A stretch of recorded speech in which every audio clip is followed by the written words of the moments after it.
Well, it's Wednesday, and that means we're checking in with our friends from Blue Cross Blue Shield of Arizona. And today's topic, cold and flu season. Ugh, I hate to even say it because I'm going to will it. Immunization and hygiene are the name of the game when it comes to making sure that we stay healthy this season. Joining me now is Tina Trout, registered nurse with Blue Cross Blue Shield of Arizona, teaching us how to try to stay healthy. Good morning to you. Good morning. Thank you for having me. It's almost as though we say it and then we're like, oh, let's just, I hope we didn't whammy ourselves, because, you know, no sooner does it cross your lips than all of a sudden you have a cold or you have the flu. Yes. And it happens like that every time, but there are some things that we can get prepared by doing now. Yes. So let's talk about some of those things, because I know you've brought a couple of examples here.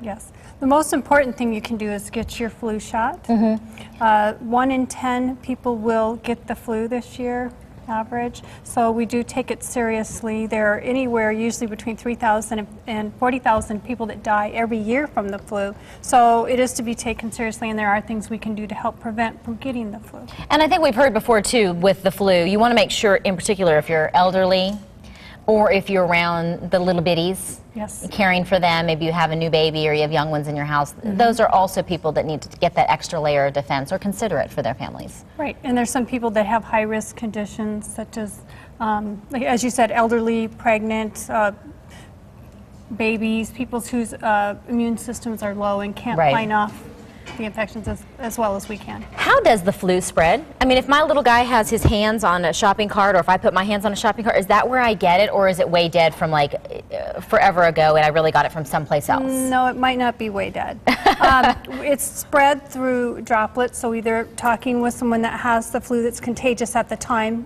which they may not know, or is actively sick. It comes from sneezing, coughing, and when those droplets come out and they land on surfaces, then we touch them, and then when we touch our eyes or our nose or our mouth, we've introduced that virus into our system, and that's how we get the flu. And so do we have to go and touch it right away, or like how much time before those droplets really don't make a difference to our health? It's, like I said, it's fairly short, but you know, it's...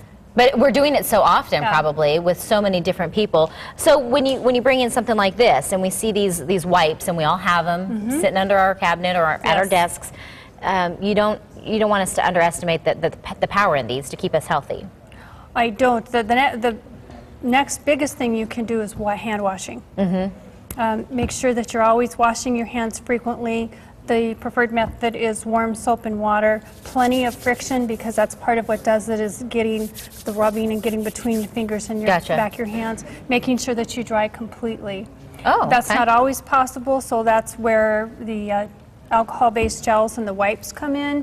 If you're someplace and you can't wash your hands, definitely use the gel or the hand wipes, and then wash your hands when you can. So those are ways to protect ourselves, in addition to, of course, the flu shot. I see some little eye drops here too. Does rinsing out our eyes and well, I've actually put that there to remind that there's 3 types of vaccines available. Last year they came out with a new one called intradermal that uses a very tiny small needle, and it goes just under the skin. Okay.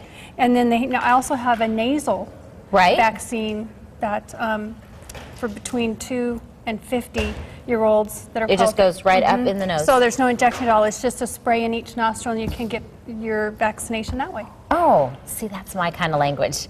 I'm very nervous by needles being. I just, they make me very nervous. But we've just scratched the surface. But I really want this to serve as a reminder to everybody, just to be aware we're really kind of entering the season. It lasts, what, through like February of next year or so? Yes, February, March. Yeah, so hopefully we'll have a short season, but in any case, protect you and your family, and you can get more information at Blue Cross Blue Shield of Arizona. They provide so much useful and information about health and wellness, and you can make sure that you check regularly through their Facebook page for all sorts of information. You'll find that at facebook.com/BCBSAZ.